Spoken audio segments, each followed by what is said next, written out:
What's up, everybody? Trey Biddy with HawgSports.com, HawgSports.com. Razorbacks coming off of a disappointing finish in a 21-17 loss to Texas A&M. Might not have been as disappointing if they'd taken care of business in another game, and we'll talk about that a little bit. We'll talk about the state of the program overall, where things stand, and we're going to look ahead, of course, to number 4, Tennessee, coming to Fayetteville. Danny West is going to hop on with us as well. All that and more on today's episode of Hawg Sports Live.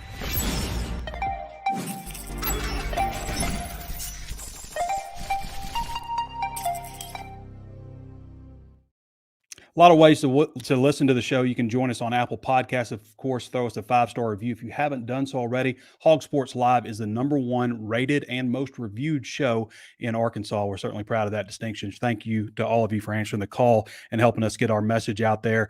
Give us a rating on Spotify, also on YouTube streaming live. We're on Facebook streaming live, Instagram, and on X. You can watch us on all those different platforms. Give us a like, thumbs up. Join our Facebook page if you haven't done so already with 90,000 other Razorback fans. Follow me on Twitter. Follow Danny West, who's going to be joining us on Twitter as well. Of course, Connor Goods and everybody at Hawg Sports.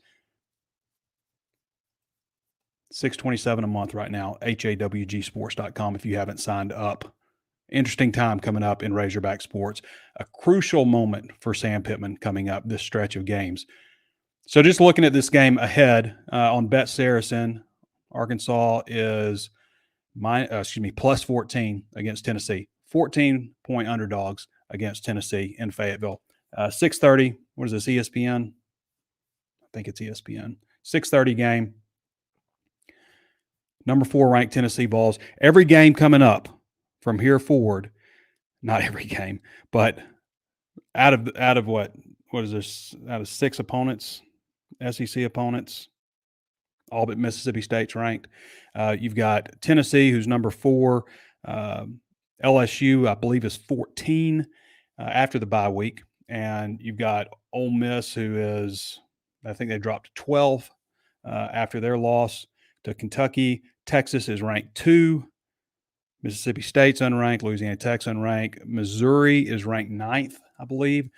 So those are and Missouri's away. But the other games, aside from Mississippi State, are all at home. So you're getting what you wish for. A lot of games on the road, and now you're coming back at home. I thought Sam Pitman made some interesting points, and we'll go to Sam Pitman a little bit. I got just a cut up from some of the questions that I asked him at today's press conference. But, yeah, some tough ones coming up. I think it's interesting, and I pointed to this in the preseason, but Missouri and Auburn, every game that they have played has been at home. In Jordan-Hare Stadium and in Columbia, every single game that they've played. Arkansas, meanwhile, has played 1 game in Fayetteville to this point. I just think that's wild. It's interesting scheduling. Pitman talked about that a little bit. Like, you go on road games, but the bus, the wait time, loading your stuff up, waiting again, doing all the stuff that you have to do to travel, and you're doing it every single week. It just wears on you. And last week was no different than that. So it'll be nice to get a little reprieve from that. But you are coming home against number 4 Tennessee, a Tennessee team that is very well rested. All right, let's go to Sam Pitman real quick. Let's see what he had to say. These are some of his responses to some of the questions that I asked him. Coach, you mentioned they're ranked number 4 in the country. They're coming off of a bye week also. So let me mention this real quick. Some of this is cut up, so it's not like just straight quotes. I haven't changed anything, obviously, but I've condensed it a little bit. It's like 2 minutes and 45 seconds. Coach, you mentioned they're ranked number 4 in the country. They're coming off of a bye week also, so a little extra rest, a little extra preparation for them. You said, I believe, that you talked to the trainers more Saturday than you had in any game. It is a big concern, and the ones that we're most concerned about are offensively, and the big physical D lines, I think, have taken a toll on our tight end position. Especially, that's the one that I'm most concerned about.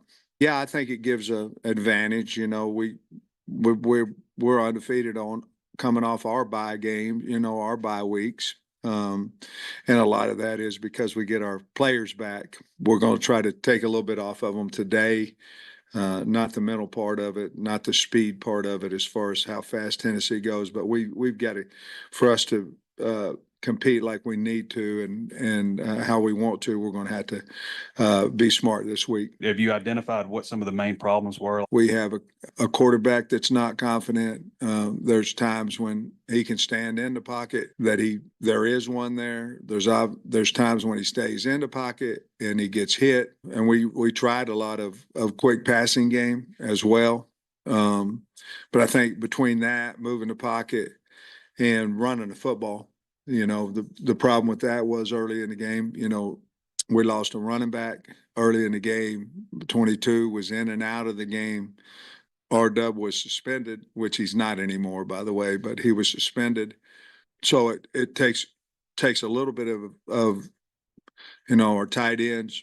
Both of them didn't practice a whole lot last week. So it takes a little bit of the running thought out of it. But I think to take pressure off of the offensive line and our quarterback, we have to run the ball a little bit more, quick game, get the ball out of his hands so we can build some trust between him and the offensive line. And he's got to get better. The offensive line's got to get better. If I was going to put it in a nutshell, I'd say we got to protect the front of the pocket better. I didn't think our tackles I thought they played better than they played the week before. But there's no place for him. A lot of times there's no place for him to step up. And so the pocket's getting collapsed on him, which makes you look worse at tackle. Even the last one, that we fumbled the football on. I mean, Carmona had him 11 yards deep. You can't ask a guy to do more than that. He flushed because the front of the pocket was coming at him, and the guy got the strip fumble. So everything that Sam Pitman said there is accurate. Arkansas actually isn't undefeated coming off of a bye. They did lose to Georgia in 2021 when they went on the road. I believe that was after a bye, but everything else is pretty well spot on. Speaking of undefeated, Ozarks Go is undefeated as far as providing quality internet service. I've used these guys for over 3 years before they ever sponsored the show. You can reach out to them at 479-684-4900 if you want undefeated internet access. Also, you can also reach out at ozarksgo.net/hawg. That's HAWG. And if you're a first-time subscriber to them, you can use the promo code BIDDY1, BIDDY1, number 1, and use that promo code and you get a free month free. So I've been very pleased with them. Like I always say, I don't plug and unplug my router modem ever. It just always works. And that's what more could you ask for? It hums. It doesn't bleep out. Don't ever have any issues with Ozarks Go. Very satisfied customer and proud to have them as a sponsor of the show. State of Arkansas football after 5 weeks. So Sam Pitman entered this season on the hottest seat in the country. If it wasn't him, it was Billy Napier or Dave Aranda. Those 3 guys are 1, 2, 3 right now. Pitman's third, if you were wondering, on coacheshotseat.com. He's 2-9 entering the season in his last 11 one-score game. Now he's 2-11 with the 8-point overtime loss to Oklahoma State. Now the Auburn game wasn't a one-score game, but it was a very close game, and they did win that one. Defense was a big reason that they won that game, obviously, with forcing 5 turnovers. Auburn doesn't have a quarterback, which played to Arkansas's benefit. They're just a bit of a mess right now, but Arkansas's defense played exceptionally well, and they did against Texas A&M too.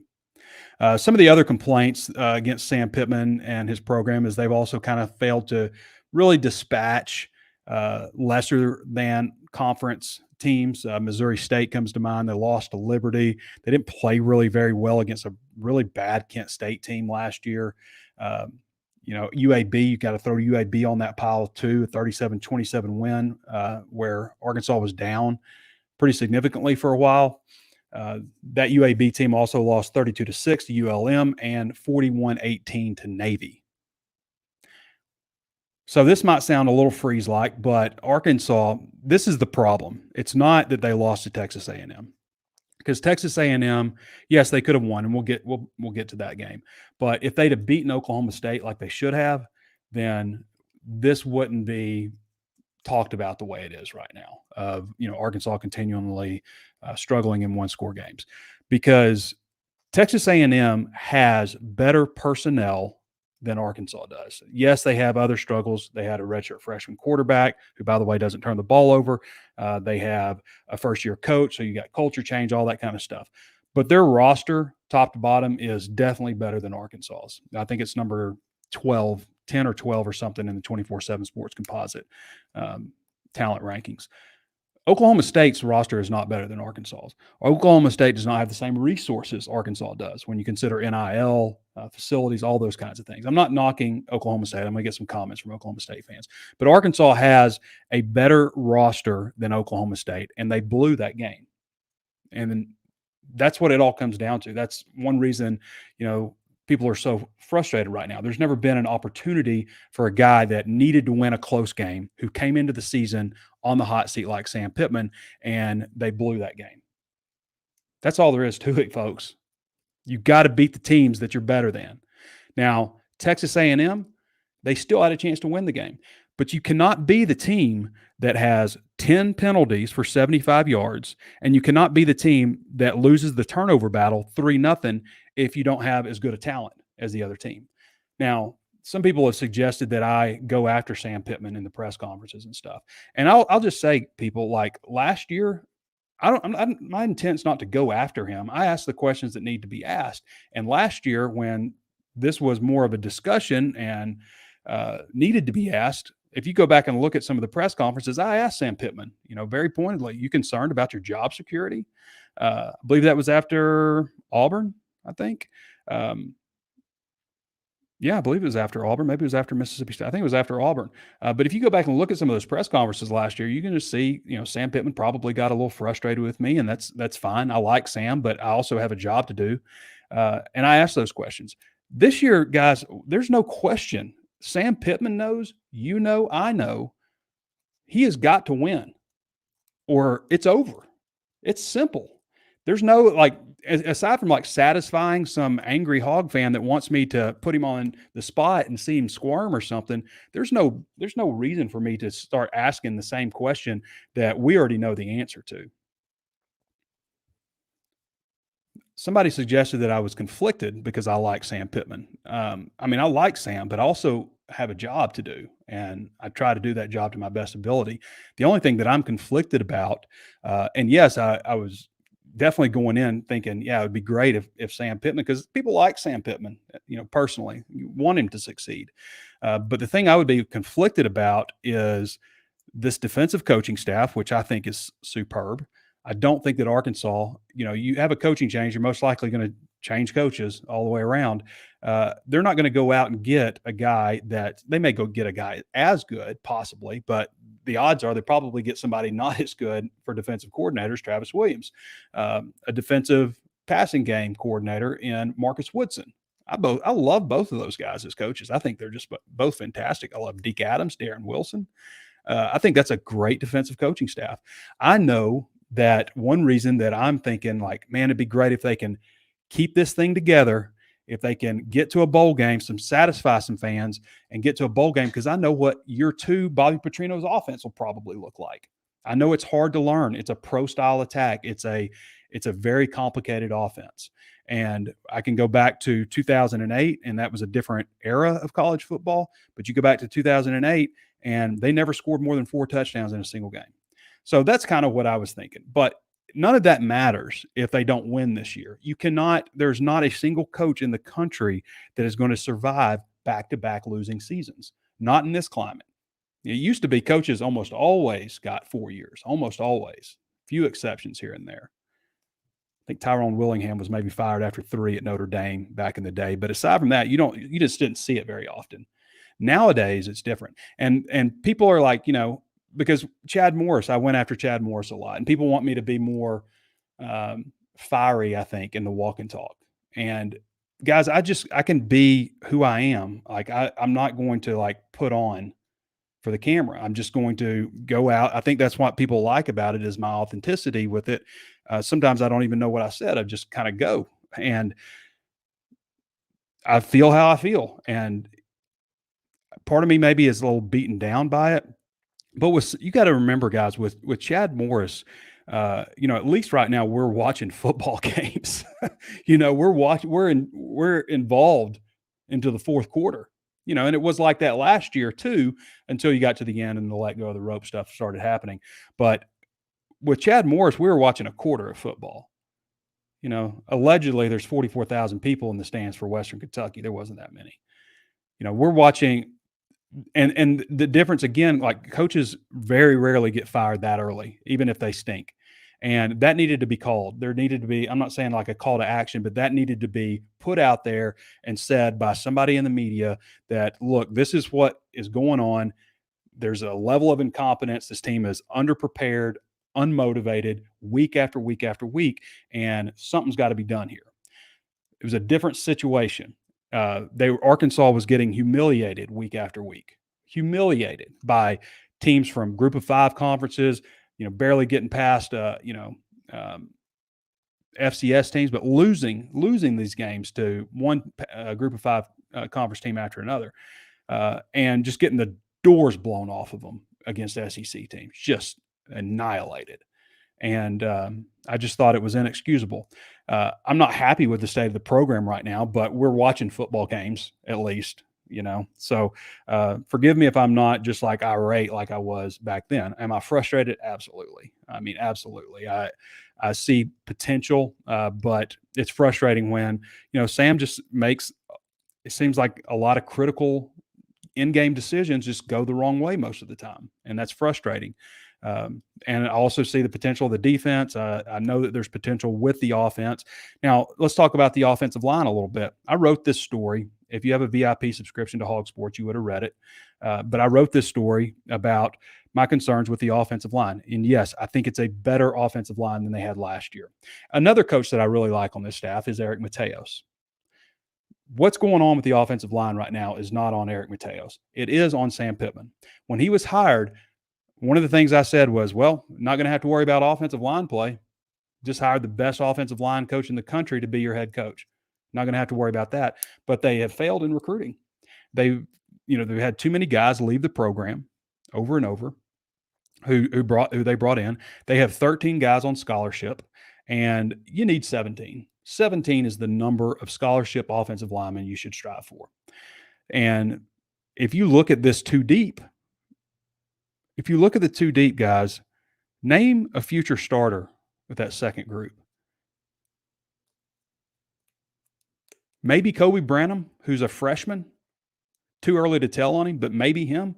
But I don't know if there's a future starter in the back. Ideally, what you would have, and it's not just cut and dry anymore because of the transfer portal, but you'd have your starters, and then you'd have the next generation of guys behind them. And that's not what's happening here. So the guys that they brought in, it's a better offensive line than they had last year. I will fight anybody over that. It's a better offensive line they had last year. It's still a subpar, below average offensive line. Still, even with all the problems that they had protecting, they still had a chance to beat Texas A&M. It comes down to penalties, turnovers, things like that. So the problem is they brought in these three guys who, again, good additions, but they all started like you're a starter, you're a starter, you're a starter. No competition, nobody pushing. It was just like obvious that these guys were starters. And I'm not saying they shouldn't start because they're the best guys that they got. Blackstock's the best right tackle that they've got. Maybe you could make an argument they should have put Marion Harris at right tackle and moved Blackstock inside the guard. Maybe that would make sense. I don't know if it's time for that now, but Pitman talks about some problems at center with Addison Nichols. They could have gotten a center. They could have gotten a center in the offseason and put Nichols at guard. That would have probably been ideal. But Nichols wasn't just like a full-time center at Tennessee. And he's had some issues snapping the ball. He's also got a high ankle sprain that he's battling through. And I know that can be very annoying, especially when somebody's trying to push you backwards all the time. But they've got to figure some of those things out. Tennessee's very good on defense also. Texas A&M has a really good roster. They just do, especially on defense. And Tennessee also does. So close losses continue. That's got to stop. I mean, it's had to have stopped. That's pretty much my thoughts on. I wrote a few notes down here.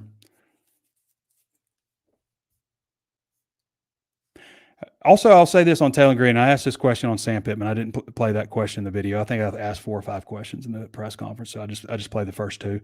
But is it fair to ask Taylor Green to make the right decision over and over and over and over again when he's under duress every single play almost? Like, is it fair to ask you to make the right decision? You're going to throw the ball 38 times, and 38 times you need to make the right choice. And plus there's, read option, RPO stuff. When you're under duress the entire time, it's not fair to ask that of him.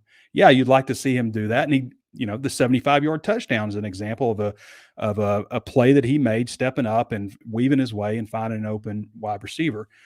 But he's constantly being challenged by the defense. And to ask somebody to make the right decision that many times just isn't going to happen. And that's why people pressure the quarterback. You don't always get a sack, but you move him, you get him to look down. Instead of keeping his eyes downfield, you rattle him, you hit him, and eventually he makes mistakes. And those are the things that happen. And, like changing the quarterback is not, to me, going to be an answer for Arkansas, at least right now. I don't know any quarterback. I don't care. There might be a handful of quarterbacks in college football that can withstand the type of pressure that Taylor Green is getting and make decisions time and time again that are right. It's the truth. We can be as frustrated with Taylor Green as we want, but that is, in my opinion, at least, the truth. Isaac TeSlaa, get him in the starting lineup. That's my last take. I got a couple of takes here. I mentioned that. No, that's my last take. TeSlaa is also super important because he has really good hands, and you've got Lucas, who is obviously dealing with a back injury. He's been dealing with it since at least Oklahoma State. When he had that 43-yard touchdown, you could see him saying, my back, my back.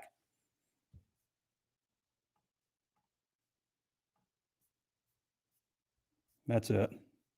That's my take on the things right now. And yeah, I may be guilty sometimes. Like, I know what I'm saying my first couple sentences when I do the walk and talk, but after that, it's just ad lib.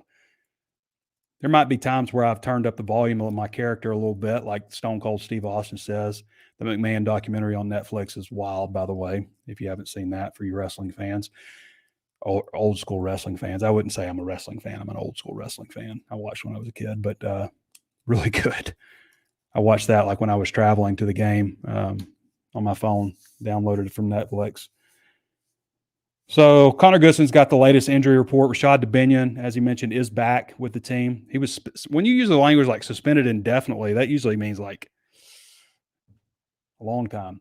Possibility to get Clark back. Doesn't look like Braxton back. No update on Kudus. Kudus is out.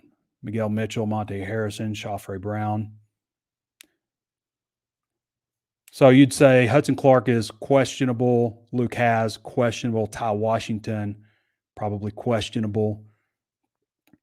Doubtful Jalen Braxton, Andreas Posca. Yeah. Miguel Mitchell out. Shafre Brown has been out. Monte Brown was out. Kudus was out. This is all last week. So that's the latest.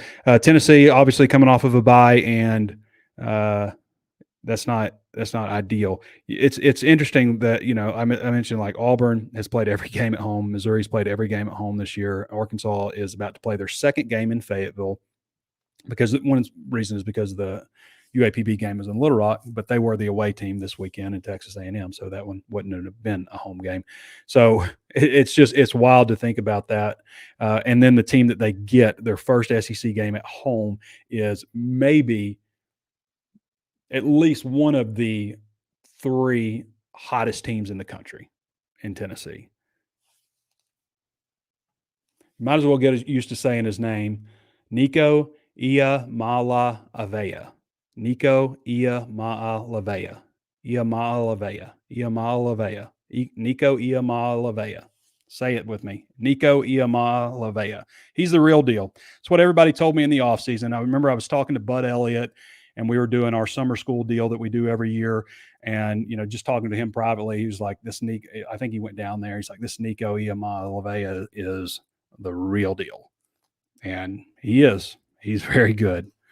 So that's what you got to contend with, a guy that is just seems to know where to go with the ball every single play. A coach who is very successful at Oklahoma, who's been in that role. It's just a good mix. Good thing they've got going on in Tennessee right now, unfortunately. Sorry to say that, but they've got it rolling right now. All right. Is it time to go to Danny? It is.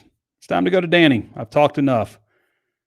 I'm sure your guys' comments are interesting based on some of the things that I've said so far. I'm sure some of you agree with me. Some of you probably don't, and that's fine. It would be boring if we all agreed. All right, Danny West time. For those of you who don't follow Danny, you can follow him at Danny West 24/7. He's the HawgSports recruiting analyst. Been with us for a long time, as I always say, and just we keep him around because he does a great job. Danny West is followable at Danny West 24/7 on X. Danny, how's it going, man? Hey, what's up? What's going on? Oh, not much. Just breaking down this game, giving some of my thoughts on the state of the program after 5 weeks.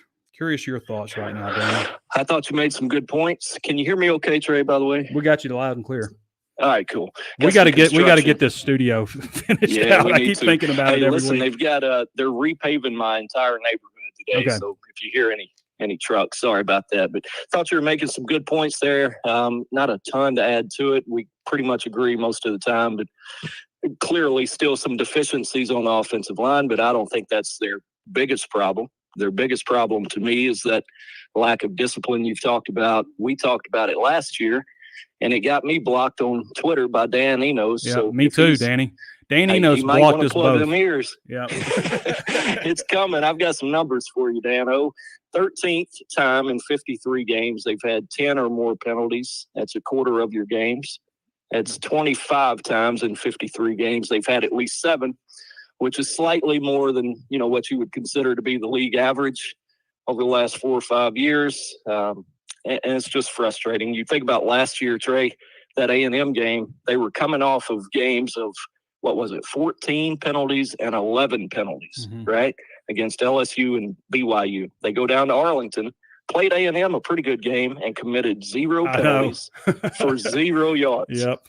Still lost the game, and then the very next week, buddy, they go back to Ole Miss, 10 more penalties, and lose a 1-score game. So it's the inconsistency in that department.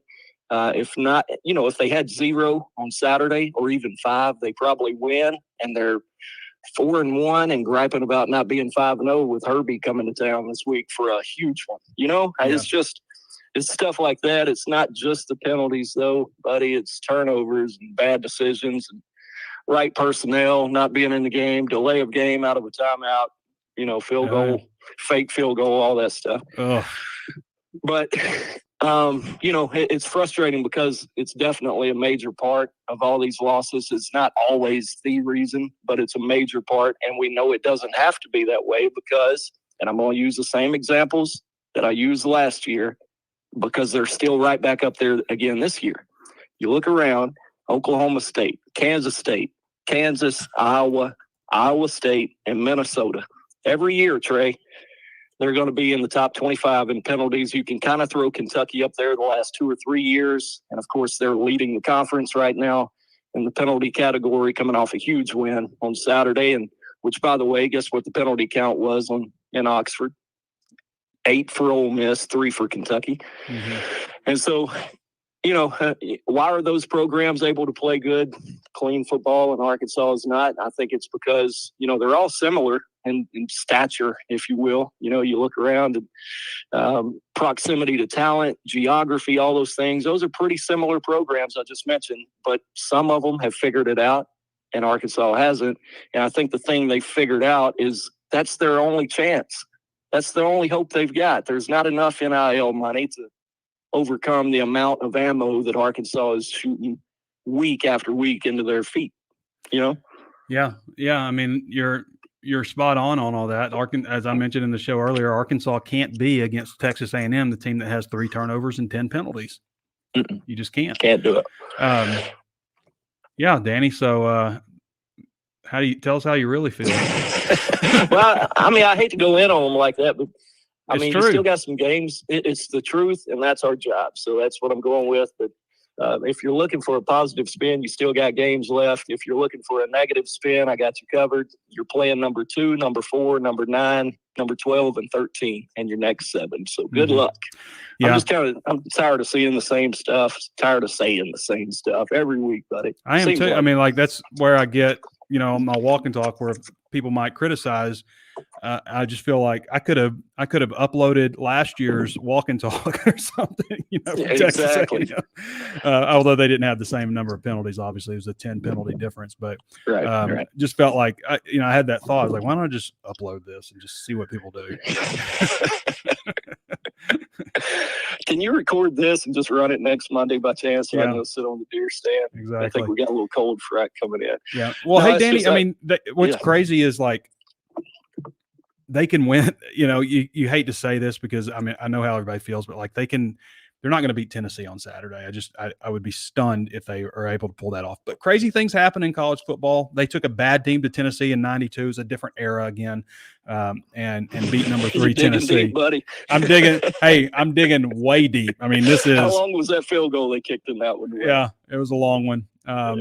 It's only like 30-something years ago. But 1992. Yeah. I'm with you. I was looking at them earlier. They've allowed 9 third down conversions in 53 attempts. Tennessee 9 on the year. I think they've only played 4. Obviously, they had a bye. But second defensively against the pass and the run, 50 yards a game allowed on the ground. That's tough, and they're off of, as everybody knows by now, they're coming off a week's rest, and you're playing your 6th game in a row. Quite beat up. So the path to bowl eligibility, in my opinion, because I had them at 5-7, Danny, going into the season, and I had it wrong with Texas A&M and Auburn. I think I had it wrong. I think I had it the other way. I think I had them beating Texas A&M but losing to Auburn. I didn't know Auburn was going to have such quarterback issues. But Texas A&M does too. I mean, the kid just doesn't turn the ball over. But anyway, the path to me, like having them at 5-7, the path to change that would have been to beat Texas A&M or beat Oklahoma State, which is the game that they should have won, could have won. I got to remember, Josh Pate will get at me if I conflate should and could, but could have beaten Oklahoma State. They really. Sorry, Josh. They should have won that game, and I mean that in the sense of they were a more talented team than Oklahoma State with more resources. We talk about resources and all those things. Arkansas has more than Oklahoma State does. They just I know for a fact that they have a better NIL situation than Oklahoma State does. But Gundy figures out how to win, and Arkansas can't seem to. Yeah, it's going to be tough. Got a couple of recruiting notes I'll run through for you briefly. Eric Mateos, obviously they were in Texas over the weekend. He went and saw Noah Best. That's a 2026 offensive lineman. And his teammate, 2025 offensive lineman, Nelson McGuire, who, in early August, Trey, I had a little commitment story ready to rock and roll on HawgSports, and he ended up delaying, and now we've seen him blow up. Auburn, everybody, USC's in on him now, so probably going to be tough to get Mr. McGuire, but still in it for Noah Best. Could see a commitment later on this evening. Tight end, 2025 tight end, Dakota Terrell out of Pensacola, Oklahoma. He told me earlier this morning he's going to put out an announcement tonight. Now, that's not just saying it's definitely going to be Arkansas. I'm not saying that because Ole Miss just recently offered. He's got Oklahoma, Oklahoma State, but as of maybe 2 or 3 weeks ago, it started sounding pretty good for Arkansas, and I doubled back this morning, and lo and behold, he's planning to announce something today at some point. So keep an eye on the 3-star tight end, 6'8", Trey, 6'8", 215 on that tight end. So that's going to have to hit the weight room a little bit, but got an official visitor to tell you about this weekend. That's a committed guy, Shannon Blair, JUCO defensive back out of East Mississippi Community College. He committed over the summer and has yet to take his official. So interesting deal with old Blair, man. He started out at Tennessee. He's from Knoxville, played for the Vols very briefly, transferred out, took the JUCO route. He's a bounce back, so he's now committed to Arkansas and coming in perfect timing, to see his old team. So a little bit interesting in that regard with Blair being on campus. Obviously, Nichols, the center, used to play for him as well. So a couple of Slaughter. Yeah, there you go. I forgot about D'Amico. Yeah, D'Amico's actually played pretty well lately. You know, we and everybody Started off rough, didn't it? gave him a lot of flack in that UAB game, but he's come along well. You know, another thing, like the defense, I've heard people say, like somebody asked a question, I think in the press conference, about not tackling well and stuff. I'm just like, dude, like let's. Oh, I've got no complaints. No on that complaint. side. They gave up 2 plays, Danny. They gave up the was it 58 yards? I say that. Well, the 58. I'd like to see more of a pass rush. Sure, I think we all would. Sure, but I mean, they had a few sacks, right? Yeah. Landon had 2. It was good to see Landon take off, and you could almost see the jealousy in his eyes. Smart Turner and all these guys out there sparking it up on their side. And Landon's like, all right, there's money to be made out here today. I might want to get a move on. Yeah. And he dang sure did. So good for Landon. You know, Keon Stewart played pretty well against Auburn. He didn't start the game, and then I guess rewarded with the start in this one. And you cannot, as a defensive back in that situation where you're one-on-one on that throw to Noah Thomas, it should have been a 10 to 15-yard gain. What you have to break down, you have to wait for help. The worst thing that you can do is go to the ground if you're Keon Stewart, and he did. He made a terrible tackle attempt, and Noah Thomas goes 58 yards and deuces, which, by the way, is taunting. Yeah, I thought so. It's a stupid penalty, but it's taunting. I saw Ian Gerard get his 300 and whatever he is, but tackled to the ground, and apparently I'm the only one that saw it. I guess man got tackled. Yeah. Oh man, I'll send it to you later. But I think everybody saw that one on TV. Yeah, I mean, there's things that are going to be missed. Like, you know, I was watching the Virginia Tech Miami game, and Virginia Tech was called for holding. It's okay to miss holding calls. It happens. Yeah, people are human, but to call holding when it doesn't exist is unforgivable, in my opinion. And that happened in that game. I thought it was ridiculous. But what I was the other bad play that the defense had, 2 bad plays on defense. That's not bad at all to give up 2 plays. The 30-yard run by Le'Veon Moss that also had the 15-yard face mask penalty tacked on, you know, ends up being 45 yards worth of 45-yard play. They're late when they went down and scored. That was the other bad play. If you're going to tell me the defense is going to give up 2 big plays, I would take that. I would take that every day. I'm with you. I was also watching, Danny, another thought. Did you watch the Alabama-Georgia game, or did you cut it off? Yeah. No, I watched it. Yeah, I watched it too. I mean, I didn't watch the part where Alabama jumped out in front. I missed that because I was coming back from the stadium. And I got back to the hotel and turned it on and watched Georgia come back. But I was just thinking, man, it has been a while since we've seen a game like that, you know? Just an all-timer. Just an all-timer where it's just like, I mean, it's been since the end of 22, right? Maybe Ole Miss. I don't know if you call that an all-timer, but they beat Ole Miss. You know, I think Ole Miss was favored in that game. You know, that maybe the last. If it doesn't come to mind immediately, flawlessly, it didn't exist. That may have been the last really enjoyable game, or where the offense and defense and everything just kind of came together and they really came out and played well in front of the home crowd. It may have been that game in 2022 since we've seen it. We definitely didn't see it last year and haven't seen it this year because there's only been one opportunity and they didn't play very well at home against UAB. But, you know, I was also thinking like, you know, Arkansas, like Georgia and Alabama receivers and stuff, like, you know, Arkansas has Andrew Armstrong, but they've got a lot of guys like that or better, you know. And I don't know. I'm not expecting Arkansas to be Georgia talent, but you can get some guys that are reliable, competent receivers. And I think Tesla is that. You know, he may have other limitations and stuff, but he's going to catch the ball. And I think he definitely deserved more playing time. Andrew Armstrong's a dog. Satania's starting to come on like that, maybe. But I don't know. Those are the 3. Those are the 3 in my estimation right now. Those are the only 3 guys you can throw the ball to right now with Haz out. Yeah. A couple of running backs out of the backfield. That's about it. Yeah. So I wanted to go back. You mentioned Virginia Tech, and I was sitting here talking about Kentucky. Those are 2 great examples of teams that have come so far in a few weeks. You know, you look at Virginia Tech, they started out losing at Vanderbilt this year. Yeah. And just played at Miami and got cheated, really, in my opinion. Yeah. But well, I thought week Danny, 2, they got smoked. Yeah. Well, I thought in the Virginia Tech game, that should have been ruled incomplete. Yeah. On the field. Initially it should have been. But if it's not, if you're that unsure on it, it's got to be ruled incomplete, in my opinion. And then you go and review it and determine if he caught it, in my opinion. Then you'd have less of a stink over it. But I was more disappointed in the officiating in that game on that holding call because it was a touchdown than I was with the result of that, because I did think it was to me, if it's a game-winning catch, we need to see it. You know what I mean? Yeah. And it wasn't visible. All right, Danny. I'm with you. Yeah, we got sidetracked, but that's about it, buddy. That is it. Also got Javon Gilmore, 2026. I've got him written down here. Don't want to forget Javon Gilmore, 2026 quarterback commit, will be in this weekend as well. Okay. All right. Appreciate you, brother. Yeah, man. See you this weekend. All right. See you this weekend.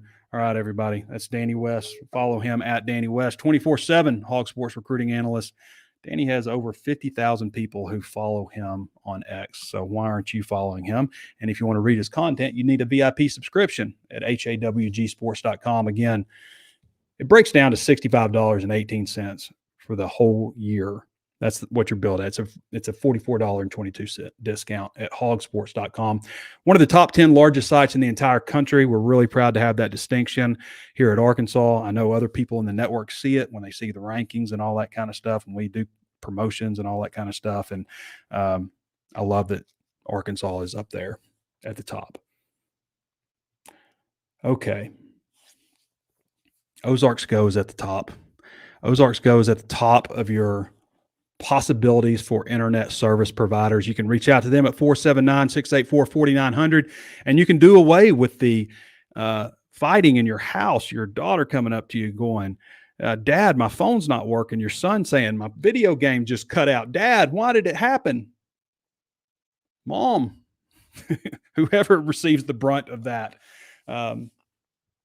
You don't have to deal with that kind of stuff. You don't have to go upstairs or wherever your modem is and unplug it and plug it back in again. At least I don't. I have not had any of those issues. We're at peace in the Biddy household when it comes to internet.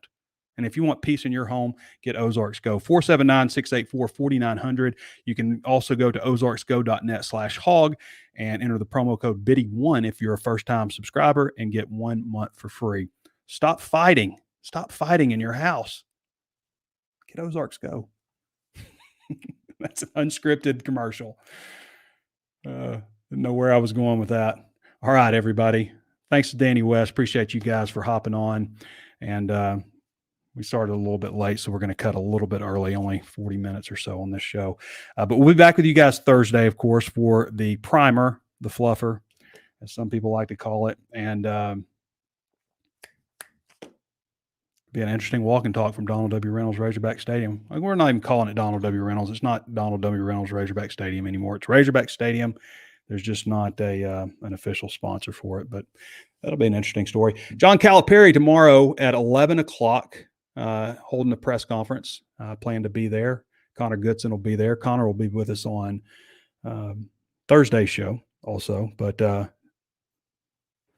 maybe diverting your attention a little bit over to basketball with the Calipari press conference. So that'll be entertaining, see what he has to say. It's been a little bit since we've talked to the head hog of hoops. All right, everybody. Thanks to Danny West. Thanks to all of you for hopping on. This has been Trey Biddy with HawgSports.com. We'll catch you next time.